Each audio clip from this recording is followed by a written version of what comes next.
Okay, so on to a bit of fielding. Something that I used to do with my dad all the time was catching, both short, flat catches and then big, high catches. And I can remember very clearly down at the park, if I managed to catch so many in a row, he'd get me an ice cream on the way home. So I'm not saying that you have to, but I'd strongly suggest incentivizing with ice cream. So just some nuances with catching. Firstly, the ball. Now, depending on people's confidence levels, it really doesn't matter what you catch the ball with. So you can practice with a softer ball, even a tennis ball, if that's easier. And you can always progress up to a cricket ball. So don't worry about that, because it's more just about getting the feel and progressing your hand-eye coordination with that as well.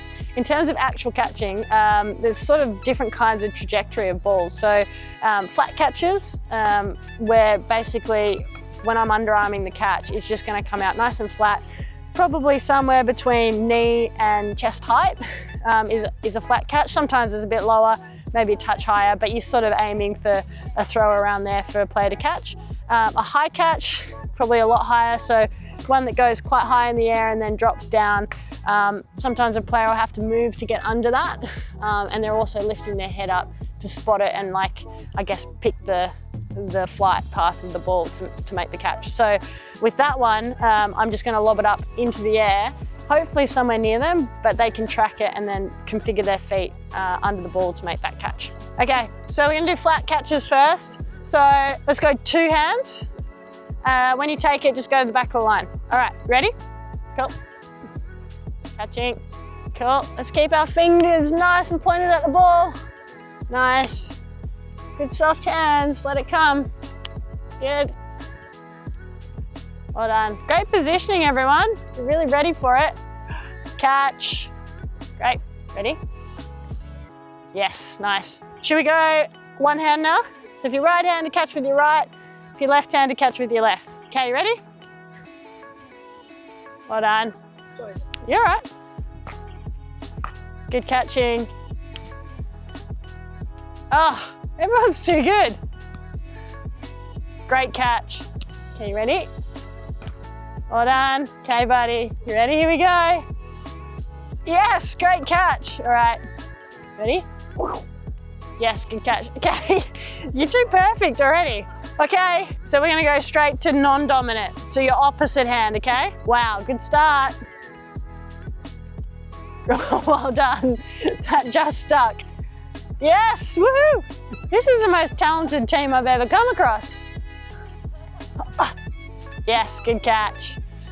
Awesome, guys. Okay, should we do some highs? We'll start semi-high. We'll go from there. All right, you ready? Well done. Great catch. What am I going?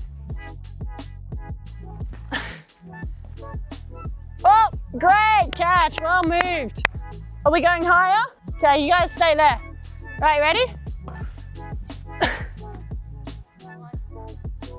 Great catch. Well done. Great catch. Well done. I think another really important thing is your throws don't have to be perfect. It's actually really cool if the player has to move around to try and catch the ball, because no time in cricket does the ball come to you the same way twice. So don't worry if your throws aren't perfect.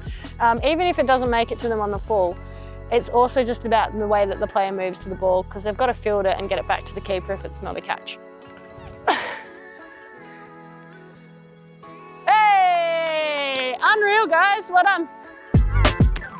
Okay, and another piece of fielding that's really important to practice is ground fielding. So I've got a mitt here with me, which is just a standard baseball mitt. If you don't have one of these, don't worry, but it can be helpful in terms of letting the player throw the ball back to you, like they'd be throwing it back to the keeper. But all I'm going to do is roll it out along the ground for them to pick it up. Again, it doesn't matter about a perfect throw because you can vary it, let the player move to the ball, and then just get them to throw it back to you.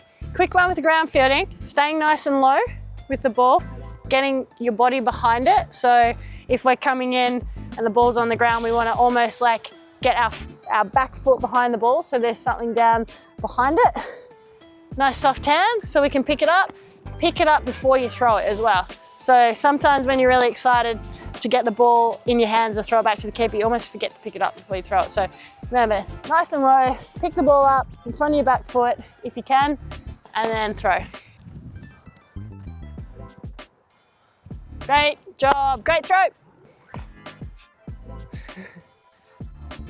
Great job, 2 from 2. Oh, wow, spot on.